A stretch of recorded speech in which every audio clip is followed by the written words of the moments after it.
अस्सलाम वालेकुम बेटा, once again second year chemistry वालों थर्ड लेक्चर के साथ आपके लिए हाजिर हैं। थर्ड लेक्चर में हमने आज शुरू करना है आयनाइजेशन एनर्जी। आयनिक रेडियस तक हो गया था उस दिन, अब आ जाएंगे आप आयनाइजेशन एनर्जी पे। पेज नंबर बुक का आपका चल रहा है 6, साथ साथ बुक से टैली करते जाइएगा। जहाँ पे हेडिंग्स बनाने की ज़रूरत है या तो यूनिक नोट्स को फॉलो कर लें, उन्होंने इसमें हर चीज़ को जो टॉपिक्स हैं उनको अलग से लिखा हुआ पूरा, यानी कि हेडिंग्स बना के उसके फैक्टर्स और उसके जो ट्रेंड्स हैं उन्होंने मेंशन किए हुए हैं। अगर आपने टेक्स्ट बुक से करना है तो फिर आपको हेडिंग्स बनानी पड़ेंगी, बोर्ड में आपने विदाउट हेडिंग्स या ऐसे नहीं लिखना है। ओके बेटा, इसके बाद आप आएँ अब आयनाइजेशन एनर्जी पे आएँ, शुरू करते हैं आयनाइजेशन एनर्जी। बेटा आयनाइजेशन एनर्जी है क्या? नाम से वैसे क्या लगता है? नाम से ये लग रहा है कि किसी चीज़ को आयोनाइज करने की एनर्जी, आयनाइजेशन एनर्जी, नाम से क्या लग रहा है? आयोनाइज करने की एनर्जी। तो आयोनाइज करने का क्या मतलब है? कि उसका इलेक्ट्रॉन लूज करना या इलेक्ट्रॉन गेन करना। तो हम आयनाइजेशन एनर्जी का जो वर्ड यूज़ करते हैं वो तब यूज़ करते हैं जब किसी एटम से एक इलेक्ट्रॉन निकाला जा रहा हो। एग्जैक्टली अगर इसकी मुकम्मल डेफिनेशन कहें तो मैं ये कहूँगा कि the minimum amount of energy which is required to remove an electron from the valence shell of an isolated gaseous atom. मैंने यहाँ पे कहा है कि the minimum amount of energy, कम से कम एनर्जी की वो अमाउंट जो कि दरकार होगी, which will be required to remove an electron, atom से एक इलेक्ट्रॉन निकालने के लिए जो एनर्जी दरकार होगी, कब, किस स्टेट में? जब वो एक आइसोलेशन की फॉर्म में होगा और जब वो गैसियस फॉर्म में होगा। हम ये वर्ड दो यूज़ कर रहे हैं, आइसोलेशन और आइसोलेटेड गैसियस एटम। ये मैं क्यों वर्ड यूज़ कर रहा हूँ? ये मैं इसलिए वर्ड यूज़ कर रहा हूँ कि एक एटम जब मौजूद है उसमें जो, अगर वो एटम उसके करीब में कोई और एटम भी मौजूद है, मिसाल वो किसी कंपाउंड में है, किसी कंटेनर में है, अगर उसके करीब और एटम भी मौजूद होंगे तो हो सकता है कि उन एटम की फोर्स ऑफ अट्रैक्शन या रिपल्शन हमारी इस आयनाइजेशन एनर्जी की वैल्यू को डिस्टर्ब करे। इसलिए हम यहाँ पे वर्ड यूज़ करते हैं कि the minimum amount of energy which is required to remove an electron from an isolated gaseous atom. एक कि वो गैसियस फॉर्म में है और दूसरा वो आइसोलेशन में है, अकेला मौजूद है। अब इस हालत में उसमें से इलेक्ट्रॉन निकालने के लिए जो एनर्जी दरकार होगी उसको कहेंगे आयनाइजेशन एनर्जी। और आयनाइजेशन एनर्जी के लिए एक वर्ड और भी कहा जाता है, ये भी याद रखें, आयनाइजेशन पोटेंशियल। आयनाइजेशन एनर्जी और आयनाइजेशन पोटेंशियल एक ही चीज़ है, एक ही चीज़ के दो नाम हैं। इसको शॉर्टली IE भी कहते हैं और IP भी कहते हैं, आयनाइजेशन एनर्जी और आयनाइजेशन पोटेंशियल। अगर ये क्वेश्चन आता है आपको तो ऑब्वियसली आप इसकी डेफिनेशन बताएंगे, पहले उसकी एग्जांपल बताएंगे। एग्जांपल में आप दो एग्जांपल्स उसमें बुक में दी हुई हैं, कोई भी एक एग्जांपल दे सकते हैं। मिसाल के तौर पे मैंने आपके सामने लिख दिया है कि ये सोडियम एटम है, सोडियम एटम ने एक इलेक्ट्रॉन लूज़ किया है। जब ऑब्वियसली एक इलेक्ट्रॉन लूज़ किया है तो उसके ऊपर चार्ज क्या आएगा? Sodium positive, Na positive. तो इस काम के लिए कितनी एनर्जी मुझे चाहिए हुई है वो मौजूद है यहाँ पे, वो 496 किलो जूल पर मोल है। यानी कि एक मोल सोडियम एटम से अगर मैं एक इलेक्ट्रॉन निकालूं, सोडियम एटम को सोडियम आयन में चेंज करूं, उसके कैटायन में चेंज करूं, तो मुझे 496 किलो जूल पर मोल एनर्जी दरकार होगी। इसी तरह इसकी एग्जांपल एक मैग्नीशियम की भी दी हुई है, उसने मैग्नीशियम के लिए 738 किलो जूल पर मोल एनर्जी चाहिए होती है। वो आप देख सकते हैं, जो आपको ईजी लगती है वो एक इसकी एग्जांपल याद कर लें। अच्छा जी, अब इसमें एक चीज़ और डिस्कस होती है, वो ये है what is first ionization energy, what is second ionization energy. एक बात। दूसरी बात यह कि इसी बात को यूँ पूछा जा सकता है कि why the second ionization energy is higher than the first ionization energy.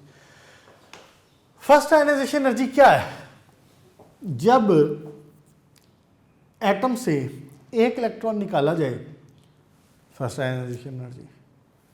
Atom से एक इलेक्ट्रॉन का निकलना, फर्स्ट आयनाइजेशन एनर्जी। और इसी आइन से जब जब इसमें से एक इलेक्ट्रॉन निकाला जा चुका है, अगर मैं कहूं कि मैं एक इलेक्ट्रॉन और निकालना चाहता हूं, Na पॉजिटिव है ना, तो Na पॉजिटिव से मैं कहूं कि मैं जी एक इलेक्ट्रॉन और निकालना चाहता हूं, तो this will be called second ionization energy. ठीक हो गया। अब सेकंड आयनाइजेशन एनर्जी जो एक्चुअली जब सोडियम के हम देखते हैं ना तो ये बहुत हाई है, इसलिए हम एग्जांपल इसकी ले लेते हैं। जैसे आपकी बुक में उसने दिया हुआ है मैग्नीशियम की एग्जांपल, तो उसने लिखा हुआ है कि मैग्नीशियम है, उसने एक इलेक्ट्रॉन लूज किया, तो इसके लिए जो एनर्जी है वो है 736 किलो जूल पर मोल। जब ये 736 या 738 किलो जूल पर मोल एनर्जी है और इसने ये इसकी फर्स्ट आयनाइजेशन एनर्जी, जब इसी से एक इलेक्ट्रॉन मजीद निकल जाए तो क्या आ जाएगा, चार्ज पॉजिटिव, और साथ में क्या हो जाएगा, एक इलेक्ट्रॉन जो निकल गया। अब ये इसकी सेकंड आयनाइजेशन एनर्जी है जिसकी वैल्यू करीब 1146 किलो जूल पर मोल है। सेकंड आयनाइजेशन एनर्जी हायर क्यों है, आपने देख लिया, देखे ना, एक इलेक्ट्रॉन निकालने के लिए चाहिए थी 736 किलो जूल पर मोल, तो दूसरे के लिए भी तो 736 ही चाहिए, होनी चाहिए थी असूलत देखा जाए तो, लेकिन ऐसा नहीं होता। Second ionisation is always higher than the first ionization energy.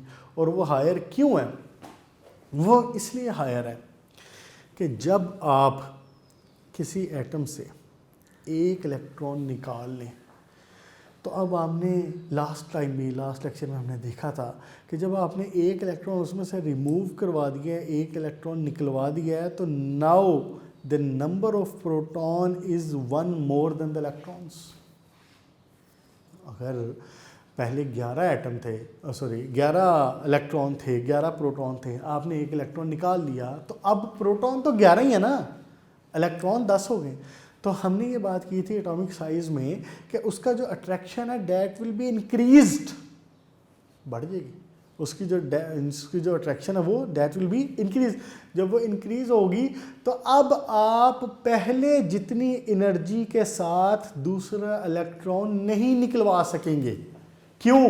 क्योंकि अब आयनाइजेशन, इसकी जो न्यूक्लियर इफेक्ट है, न्यूक्लियर चार्ज है, उसकी वैल्यू बढ़ चुकी है, इसकी वैल्यू पहले से ज़्यादा है। अब जब इसकी वैल्यू पहले से ज़्यादा है तो अब आपको भी तो आयनाइजेशन एनर्जी यानी कि इलेक्ट्रॉन निकालने के लिए जो एनर्जी चाहिए वो ज़्यादा पुट करनी पड़ेगी। इसलिए हमें सेकंड आयनाइजेशन एनर्जी हायर मिलती है फर्स्ट आयनाइजेशन एनर्जी से, और ऐसा हमेशा होगा। और ये डिपेंड भी करेगा कि सेकंड आयनाइजेशन एनर्जी वो कहाँ से निकल रही है। अब यही मैंने यहाँ पे बात की थी ना अभी, देखिए अब मैग्नीशियम के आउटर मोस्ट शेल में इलेक्ट्रॉन होते हैं 2, जब आपने एक निकाला उसने दे दिया 736 किलो जूल पर मोल, आपने एनर्जी लगा दी, वो पहला इलेक्ट्रॉन निकला है। आप कहते हैं कि जी अब मैं मैग्नीशियम आयन से एक और इलेक्ट्रॉन निकालना चाहता हूं, तो अब आपने 1146 किलो जो एनर्जी निकाल दी। तो अब आप ज़रा इलेक्ट्रॉनिक कन्फिग्रेशन मैग्नीशियम के जेन में रखो, तो यहाँ पे था कि मैग्नीशियम के जो s ऑर्बिटल है उसमें 2 इलेक्ट्रॉन होते हैं, एक निकल गया, एक अभी भी बाकी था, आपने वो भी निकाल लिया, एनर्जी पुट कर दी। सोडियम के आउटर मोस्ट शेल में 1 इलेक्ट्रॉन होता है। जब आप वो 1 इलेक्ट्रॉन निकाल लिया, तो अब जब आप दूसरा इलेक्ट्रॉन निकालने की कोशिश करेंगे तो इट मीन्स कि वो जो पीछे वाला कंप्लीट शेल है आप उसमें से इलेक्ट्रॉन निकाल, तो सोडियम इजीली तो फिर आपको वो एनर्जी नहीं, वो इलेक्ट्रॉन नहीं निकालने दें। इसलिए इसकी एनर्जी जो सेकंड आयनाइजेशन एनर्जी है वो बहुत हाई होती है, वो हज़ारों में होती है। तो इसलिए मैंने इसकी यहाँ पे एग्जांपल नहीं दी थी। सेकंड आयनाइजेशन एनर्जी होगी, इसके भी कर सकते हैं, निकाल सकते हैं, लेकिन energy will be required too much, हज़ारों में होगी। तो मैग्नीशियम के लिए बहरहाल वो 1146 है और फर्स्ट की 736 है। अच्छा जी बच्चे, अब आ जाएं इसके ट्रेंड्स के ऊपर, आ जाएं और इसके फैक्टर्स पे आ जाएं। फैक्टर्स में कोई नई बात नहीं है, आपने एटॉमिक साइज के फैक्टर पढ़ लिए हुए हैं। एटॉमिक साइज के फैक्टर में क्या क्या इस्तेमाल हुआ था, उसने कहा था वहाँ पे shielding effect, size, nuclear charge, ये सारी बातें होती हैं। यहाँ पे भी वही अप्लाई हो जाएगा। अब जैसे जैसे अब मैं अगर ये बात करूँ कि इसका ट्रेंड जो है वो ग्रुप में और पीरियड में क्या होगा, तो एक कॉन्सेप्ट वाली बात जहन में रख लें, आपको रट्टा मारने की या ऐसा याद करने की ज़रूरत ही नहीं पड़ेगी।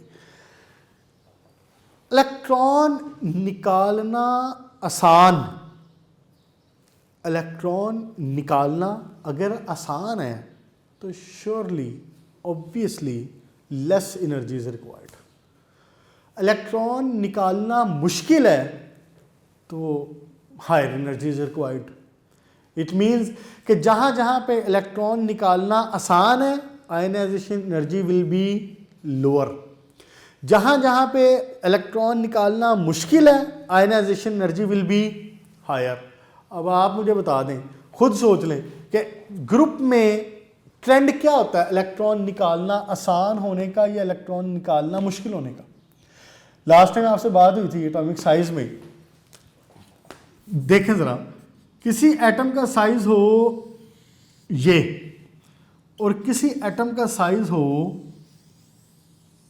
ये, एक एटम है उसका साइज है ये, एक एटम है उसका साइज है ये। आप बता दें कि किस एटम में न्यूक्लियर चार्ज कम होगा, किस एटम में न्यूक्लियर चार्ज ज़्यादा होगा। इस केस में न्यूक्लियर चार्ज ज़्यादा होगा। क्यों? क्योंकि distance is not too much, वो उससे करीब ही है, दूर नहीं। जैसे जैसे दूर जाता जाएगा, जैसे जैसे एटॉमिक साइज इंक्रीज होता चला जाएगा, फासला बढ़ता गया, न्यूक्लियर चार्ज कम होता गया।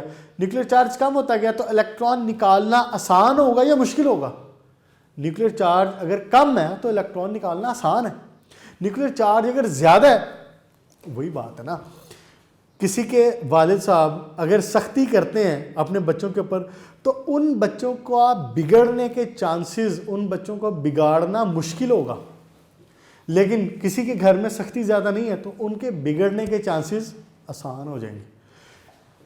इसका साइज कम है, इसके ऊपर न्यूक्लियर चार्ज का इफेक्ट ज़्यादा है, फोर्स ऑफ अट्रैक्शन ज़्यादा है, इससे इलेक्ट्रॉन निकालना मुश्किल होगा। More energy will be required.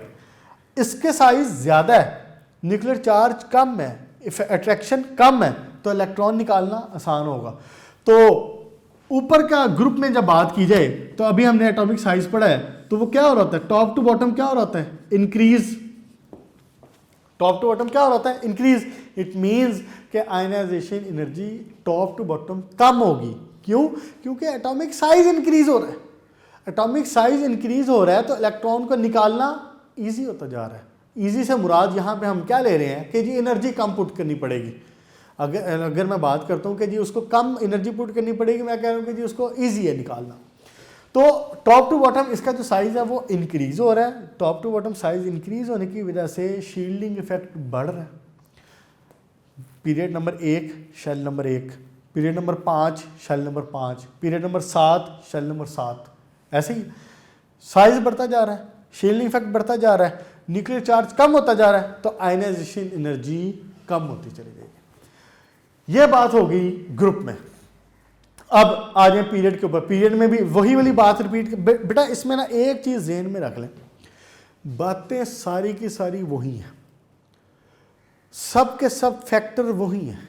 Size, nuclear charge, number of proton, atomic number कह लें, उसको शील्डिंग इफेक्ट कह लें, ये फैक्टर सारे यही रहने। सिर्फ हर चीज़ के लिहाज से वो मॉडिफाई हो जाएंगे, हर चीज़ के लिहाज से अप्लाई हो जाएंगे। अब आए ज़रा पीरियड के ऊपर। जब आप पीरियड पे आते हैं तो लेफ्ट टू राइट, पहले मुझे बता दें कि साइज क्या हो रहा था। लेफ्ट टू राइट हमने साइज पढ़ा था कि वो हो रहा था डिक्रीज। जब साइज डिक्रीज हो रहा होगा तो इलेक्ट्रॉन निकालना आसान होगा या मुश्किल होगा? साइज डिक्रीज हो रहा है तो इलेक्ट्रॉन निकालना मुश्किल होता चला जाएगा। अब इसका साइज मोस्ट लेफ्ट पे जो है इसका साइज बड़ा है, जो मोस्ट राइट पे है उसका साइज छोटा है, तो ionisation energy will be increasing. इसका ट्रेंड क्या बन जाएगा? इंक्रीजिंग ट्रेंड बन जाएगा। इसका मतलब अब पूरी बात का जो हासिल कलाम है वो क्या हुआ कि ग्रुप्स के अंदर जो आयनाइजेशन एनर्जी है वो डिक्रीज़ होती है और पीरियड के अंदर आयनाइजेशन एनर्जी इंक्रीज़ होती है। इसकी रीज़न क्या है? इसकी रीज़न ये है कि ग्रुप्स में उसका साइज़ बढ़ रहा है, न्यूक्लियर इफेक्ट कम हो रहा है, शील्डिंग इफेक्ट ज़्यादा हो रहा है। इसकी वजह से आयनाइजेशन एनर्जी कम होती जाएगी। इलेक्ट्रॉन के निकालने के लिए energy will B not required too much. और जब पीरियड में आप आते हैं तो पीरियड में चूंकि उसका साइज़ कम होता चला जा रहा है, जब साइज़ कम हो रहा है तो न्यूक्लियर इफेक्ट बढ़ रहा है, न्यूक्लियर चार्ज बढ़ रहा है, एटॉमिक नंबर बढ़ रहा है। ये सारी चीज़ें बढ़ने की वजह से electrons will be more tightly binded with the nucleus, और जितना ज़्यादा वो टाइटली बाइंड होंगे उतना उस इलेक्ट्रॉन को निकालना मुश्किल। मुश्किल से मुराद we will have to put more energy. ठीक हो गया बेटा? यही बातें आपके सामने एक ग्राफ की सूरत में भी ड्रॉ की गई हैं। बातें सारी यही हैं जो आपको बताई। देखें ज़रा, ये अगर आता है पेपर में आपने इसके ग्राफ ज़रूर बनाने, ग्राफ इसके बनने हैं सारे, इसकी प्रैक्टिस कर लेनी। अच्छा जी देखें ज़रा, ये बनाया गया हुआ है ग्रुप में, ये ग्रुप का ट्रेंड है। क्या हो रहा है इसमें? पहला ग्रुप है lithium, sodium, potassium, rubidium, caesium. Atomic number increase हो रहा है। जैसे जैसे एटॉमिक नंबर इंक्रीज हो रहा है तो सबसे पहला एलिमेंट लिथियम, उसके लिए हायर एनर्जी दरकार है। ये आयनाइजेशन एनर्जी है इंक्रीजिंग इस साइड पे। लिथियम हायर एनर्जी चाहिए, सोडियम के लिए पहले की निस्बत कम, पोटेशियम के लिए सोडियम की निस्बत कम, रुबीडियम के लिए पोटेशियम की निस्बत कम। यही बात तो हमने यहाँ पे की थी कि ग्रुप में उसका क्या ट्रेंड होगा, डिक्रीजिंग। तो यहाँ पे क्या आ रहा है ट्रेंड उसका, आयनाइजेशन एनर्जी का डिक्रीजिंग, कम हो रही। अच्छा, अब इसका जो पीरियड में ट्रेंड आ रहा है ये बड़ा इंटरेस्टिंग है। ये देखें ज़रा, ये मैंने आपके सामने ग्राफ बनाया हुआ। जब मैं पीरियड में लेफ्ट टू राइट जाता हूँ, पहले पीरियड में दो एलिमेंट हैं, एक हीलियम है और एक हाइड्रोजन है और दूसरा क्या है, हीलियम। हीलियम में नंबर ऑफ इलेक्ट्रॉन 1, हाइड्रोजन में नंबर ऑफ इलेक्ट्रॉन 1, हीलियम में नंबर ऑफ इलेक्ट्रॉन 2, और 2 भी हैं और फील्ड भी हैं। वो नोबल गैस है, उसके नंबर ऑफ इलेक्ट्रॉन 2 भी हैं और उसका जो डुप्लेट है वो भी फील्ड है। तो इसलिए इसकी एनर्जी कम और इसकी एनर्जी बहुत ज़्यादा। ये आयनाइजेशन एनर्जी है ना, ये यहाँ से नीचे की से ऊपर की तरफ इंक्रीजिंग है। तो हाइड्रोजन की एनर्जी, आयनाइजेशन एनर्जी कम और हीलियम की एनर्जी बहुत ज़्यादा। अच्छा, जब मैं दूसरे पीरियड की तरफ आता हूँ, जैसे मैं दूसरे पीरियड की तरफ आता हूँ तो उसमें पहला जो एलिमेंट आ रहा है वो आपके पास आ रहा है लिथियम। अब लिथियम में 1 इलेक्ट्रॉन है, ग्रुप 1 इलेक्ट्रॉन। तो वो 1 इलेक्ट्रॉन निकालना आसान, कोई मसला नहीं। एनर्जी कम, उसके लिए इलेक्ट्रॉन निकालना आसान का मतलब कि एनर्जी कम रिक्वायर्ड है। तो देख लें आपको ग्राफ भी यही शो कर रहा है कि उसकी एनर्जी कम। अब जब उसके बाद लिथियम के जो नेक्स्ट आता है वो होता है बेरिलियम। बेरिलियम के अंदर डुप्लेट पूरा हो गया, 2 इलेक्ट्रॉन है, अब उसके लिए एनर्जी ज़्यादा चाहिए। अच्छा, अब जब आप आते हैं तीसरे के ऊपर, बोरोन के ऊपर, तो बेरिलियम में डुप्लेट पूरा हुआ था, बोरोन में डुप्लेट से 1 इलेक्ट्रॉन एक्स्ट्रा मौजूद है। 5 इलेक्ट्रॉन होते हैं ना बोरोन में, तो बोरोन के लिए फिर एनर्जी कम। जब आप कार्बन की तरफ आते हैं तो फिर उसके लिए एनर्जी ज़्यादा। ऑब्वियसली लेफ्ट टू राइट जब आप जा रहे हैं तो ionisation energy will be increasing. अब कार्बन में इंक्रीज हुई, नाइट्रोजन में उससे भी ज़्यादा इंक्रीज हुई, और उसके बाद नाइट्रोजन में इंक्रीजिंग का ट्रेंड अगर आप गौर करो तो नाइट्रोजन का कम होना चाहिए था, ऑक्सीजन का ज़्यादा होना चाहिए था, लेकिन ऑक्सीजन को मैंने कम शो किया है और नाइट्रोजन को ज़्यादा शो किया है। इसकी रीज़न ये है कि नाइट्रोजन में जो आउटर मोस्ट शेल है वो हाफ फिल्ड है।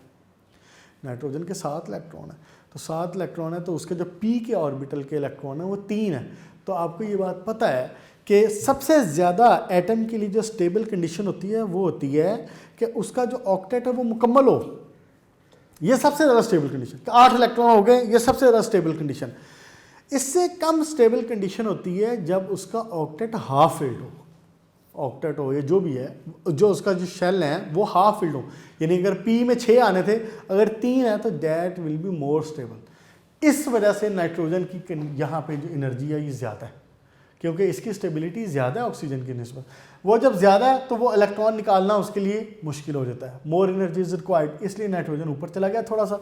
उसके बाद सेम वही ट्रेंड रिपीट होगा, ऑक्सीजन फ्लोरीन इंक्रीजिंग हो रहा है, लास्ट में आके नोबल गैस नियोन का सबसे ज़्यादा।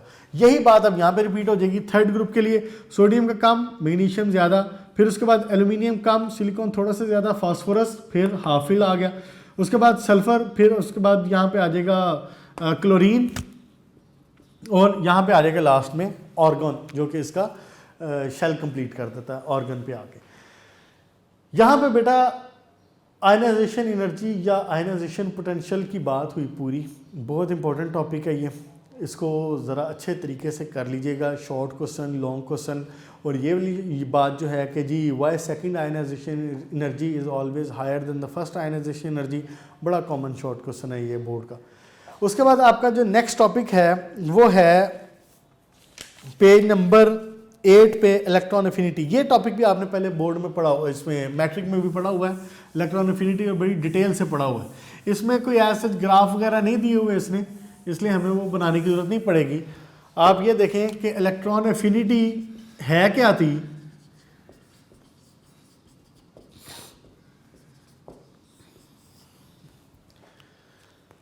जब किसी आइसोलेटेड एटम में एक इलेक्ट्रॉन ऐड किया जाए, आयनाइजेशन एनर्जी में बात हो रही थी एक इलेक्ट्रॉन लूज करने की। आयनाइजेशन एनर्जी में क्या बात हुई थी? इलेक्ट्रॉन निकलवाने की, लूज करने की। जब आप इसके अंदर कोई एक इलेक्ट्रॉन ऐड अप करें किसी आइसोलेटेड एटम के अंदर, तो इस एनर्जी के लिए जो इसके नतीजे में जो एनर्जी चेंज आएगा, इसको कहते हैं इलेक्ट्रॉन एफिनिटी। उस एनर्जी की वैल्यू को क्या कहते हैं? Electron affinity. अब होता ही है कि जब आप किसी, देखें ना, आपने ये बात पढ़ी हुई है कि हर atom wants to go towards the electronic configuration of nearer noble gas। Noble gas की तरफ जाना चाहते हैं ना, 8 इलेक्ट्रॉन पूरे करना चाहते हैं, स्टेबल होना चाहता है। अब एक इलेक्ट्रॉन में, एक एलिमेंट में, मिसाल के तौर पे नाइट्रोजन हो या चलें ऑक्सीजन हो, ऑक्सीजन में 8 इलेक्ट्रॉन मौजूद हैं। जब इसने जाना है towards organ, neon, helium neon की तरफ जाना है इसने। अब इसके पास 8 इलेक्ट्रॉन मौजूद हैं, इसको मज़ीद 2 इलेक्ट्रॉन चाहिए कि आप इसको 2 इलेक्ट्रॉन मज़ीद प्रोवाइड करें तो इसकी नोबल गैस की इलेक्ट्रॉनिक कन्फिगरेशन अटेन हो जाएगी। ऐसे होगा जब आप इसको 1 इलेक्ट्रॉन प्रोवाइड खुद से कर दें, खुद से प्रोवाइड करें, तो क्या एटम खुश होगा या नाराज़ होगा? वो पहले ही 2 इलेक्ट्रॉन गेन करना चाह रहा था, जब आपने उसको 2 इलेक्ट्रॉन गेन करवा दिए, या 1 इलेक्ट्रॉन, एक से बात शुरू करें कि आपने उसको 1 इलेक्ट्रॉन दे दिया, तो electron will be, atom will be happy. जब वो हैप्पी होगा तो वो एनर्जी रिलीज करेगा। इसलिए जो इलेक्ट्रॉन एफिनिटी है, इसकी पहली वैल्यू नेगेटिव हुआ करती है। क्या इसको कहूंगा कि फर्स्ट इलेक्ट्रॉन एफिनिटी जो वैल्यू है वो क्या होगी? वो नेगेटिव हो। अब देखें ज़रा पेज नंबर इसके ऊपर आपका बुक का जो है 8, इसमें फ्लोरीन की उसने दी हुई है -328, -328। अब नेगेटिव का मतलब कोई और नहीं, नेगेटिव आपको पॉजिटिव नेगेटिव, आपको ये बात पता है कि हम इसकी डायरेक्शन को शो करने के लिए करते हैं ना। जब सिस्टम इज रिलीजिंग एनर्जी, जब एटम इज रिलीजिंग एनर्जी, तो वी से इट नेगेटिव। और जब we are adding up the energy, we are giving the energy to the atom, to the system, तो उसको पॉजिटिव कहा जाता है। तो इसने चूंकि इलेक्ट्रॉन, चूंकि आपने जब दिया तो इसने एनर्जी की रिलीज, तो एनर्जी रिलीज करने का मतलब है कि उसकी वैल्यू क्या होगी? नेगेटिव। अब फ्लोरीन की वैल्यू है 328, यानी कि फ्लोरीन को अगर आप 1 इलेक्ट्रॉन दे दें और फ्लोरीन नेगेटिव बना दें, तो ये 328 किलो जाउल पर मोल इसकी एनर्जी निकलती है।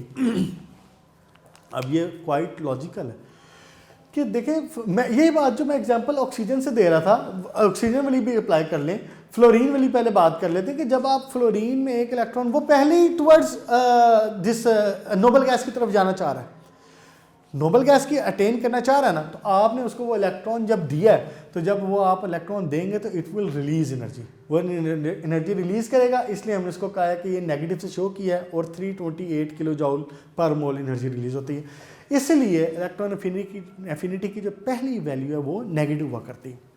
अच्छा, अब यहाँ पे जो शॉर्ट क्वेश्चन है वो ये है, वो कहता है कि why the second value of electron affinity is positive। पहले तो हमने बता दिया कि नेगेटिव है, मुकम्मल बात एक्सप्लेन हो गई, क्लियर होगी बात यह है कि सेकंड जो इलेक्ट्रॉन एफिनिटी की वैल्यू वो हो जाती है पॉजिटिव। वो क्यों पॉजिटिव हो जाती है? अब मैं इसमें ऑक्सीजन की एग्जांपल भी आपको दे सकता हूँ, बुक के ऊपर भी लिखी हुई है। जब आप एक इलेक्ट्रॉन ऐड करते हैं ना तो उस वक्त तो वैल्यू होगी नेगेटिव, इलेक्ट्रॉन उसने एनर्जी रिलीज की।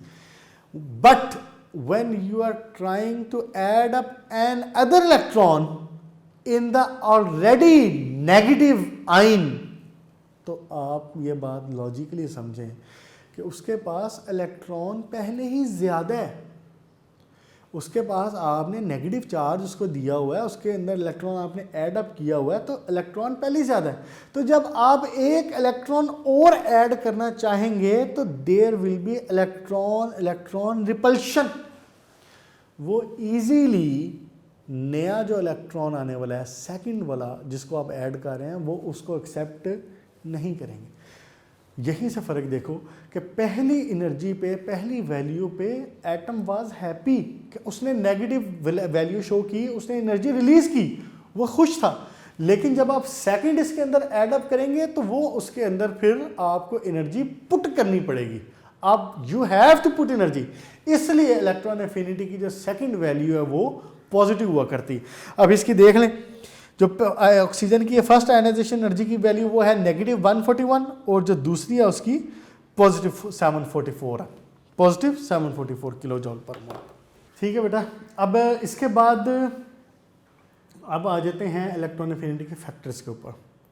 इलेक्ट्रॉन एफिनिटी के फैक्टर क्या हैं और इलेक्ट्रॉन एफिनिटी के ट्रेंड क्या हैं, ये सारा आपने पॉइंट बाय पॉइंट इसमें बना लेना है। फैक्टर इसके वैसे वही हैं, साइज़ ऑफ एटम ही है, न्यूक्लियर चार्ज है, और फिर वैकेंसीज़, उसका आउटर मोस्ट सेल में वैकेंसीज़ कितनी अवेलेबल हैं। जैसे कि फ्लोरीन के केस में 1 वैकेंसी अवेलेबल है, ऑक्सीजन के केस में 2 वैकेंसीज अवेलेबल हैं। तो इस बिना पे अच्छा, इसका जो ट्रेंड है उसमें पीरियड में और ग्रुप में, that is same as of ionisation energy. वो अगर टॉप टू बॉटम इसका ये जो इलेक्ट्रॉन एफिनिटी की वैल्यू है ये इंक्रीज़ हो रही होती है, डिक्रीज़ हो रही होती है, जैसा कि उसमें आयनाइजेशन एनर्जी में था, और लेफ़्ट टू राइट ये इंक्रीज़ हो रही होती है। उसके बाद बेटा नेक्स्ट है metallic and non metallic character. Metallic and non metallic character में जो है बड़ा इजी सा, सिंपल सी बात है, इसमें कोई मुश्किल वाली बात नहीं है।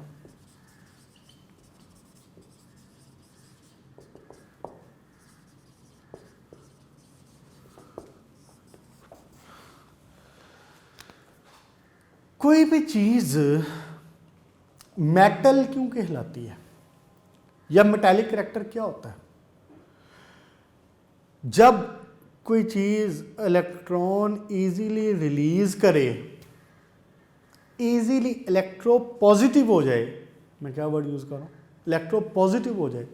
एक तो आपने पढ़ी इलेक्ट्रो नेगेटिविटी, इसी तरह एक होती है इलेक्ट्रो पॉजिटिविटी। इलेक्ट्रो नेगेटिविटी क्या थी कि जी शेयर्ड पेयर ऑफ इलेक्ट्रॉन को अपनी तरफ खींचना। तो इलेक्ट्रो पॉजिटिविटी क्या है कि कोई एटम की इलेक्ट्रो पॉजिटिव होने की सलाहियत, पॉजिटिव होने की सलाहियत का मतलब लूज करने की सलाहियत, इलेक्ट्रॉन लूज करने की सलाहियत। तो किसी भी एटम की इलेक्ट्रो पॉजिटिविटी कितनी है, अगर उसकी इलेक्ट्रो पॉजिटिविटी ज़्यादा है तो हम कहेंगे इसका मेटालिक करैक्टर ज़्यादा है। अगर उसकी इलेक्ट्रो पॉजिटिविटी कम है तो हम कहेंगे इसका मेटालिक करैक्टर कम है।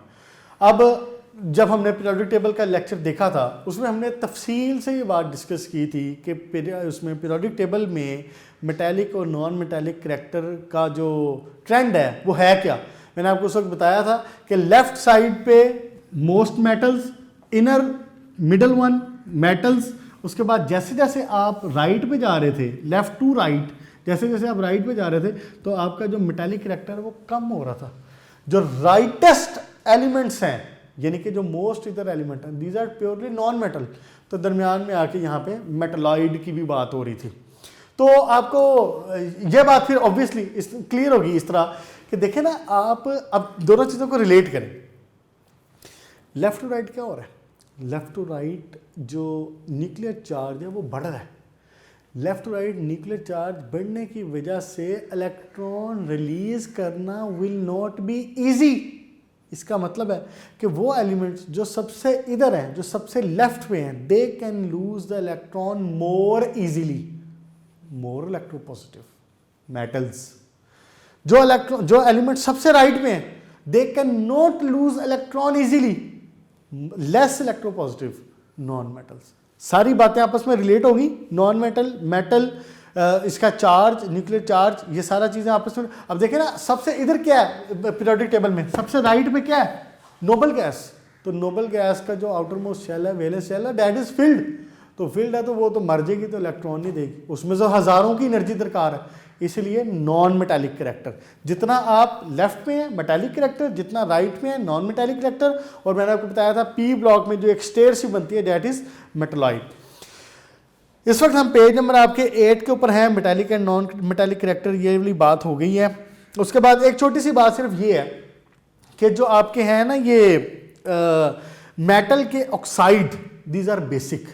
देखें ना, मेटल के ऑक्साइड का क्या मतलब है, ये मेटल है, सोडियम मेटल है, उसका ऑक्साइड Na2O बन गया, ये बेसिक होते हैं। ये बेसिक क्यों होते हैं, ये बात पहले हो चुकी है कि ये हाइड्रोक्साइड बनाते हैं, ये बेसिस बनाते हैं, इसलिए ये बेसिक है। अब इसी तरह अगर मैं कहूँ सल्फर डाइऑक्साइड, ये सोडियम का ऑक्साइड था, ये सल्फर का ऑक्साइड, ये वाटर के साथ मिलकर क्या बनाता है, H2SO4। H2SO4, तो H2SO4 क्या है, एसिड है। दूसरे लफ्जों में मैं ये कह सकता हूं कि metallic oxides are basic in nature, non metallic oxides are acidic in nature. इतनी सी बात है इसमें, ठीक हो गया। बाकी बच्चे इसमें कोई इसके जो ट्रेंड है वो उसके ऊपर पूरी मुकम्मल बात हो चुकी है। उसके बाद नेक्स्ट आ जाएं आप मेल्टिंग एंड बॉइलिंग पॉइंट के ऊपर। मेल्टिंग एंड बॉइलिंग पॉइंट में, मेल्टिंग एंड बॉइलिंग पॉइंट है क्या, क्या होता है मेल्टिंग पॉइंट और बॉइलिंग पॉइंट? जो पॉइंट, ऐसा पॉइंट जिसके ऊपर कोई सॉलिड का जो उसका इसका मेल्ट होने का, जो जब एक सॉलिड फॉर्म लिक्विड फॉर्म में कन्वर्ट होना शुरू हो जाए। आपने मैट्रिक में एक प्रैक्टिकल भी किया हुआ है इसके ऊपर, आई थिंक नेफ्थलीन वहाँ पे आपने यूज़ की थी, फिनोफ्थलीन या नेफ्थलीन थी शायद, तो वो आपने यूज़ की थी। तो वहाँ पे जब आपके जो क्रिस्टल्स हैं वो मेल्ट होना शुरू हो जाए, यानी solid phase is being converted to the liquid phase, melting point, boiling point. अच्छा, कोई भी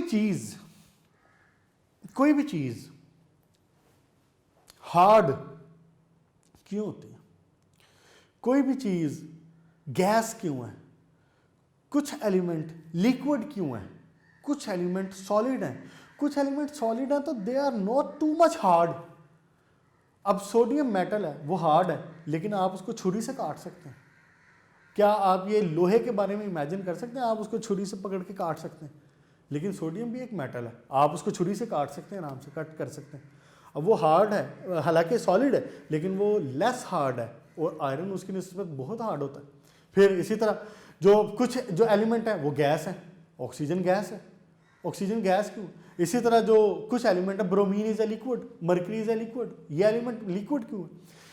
ये डिपेंड करता है कि how many electrons are there in their valence shells, उनके वैलेंस शेल में कितने इलेक्ट्रॉन मौजूद हैं।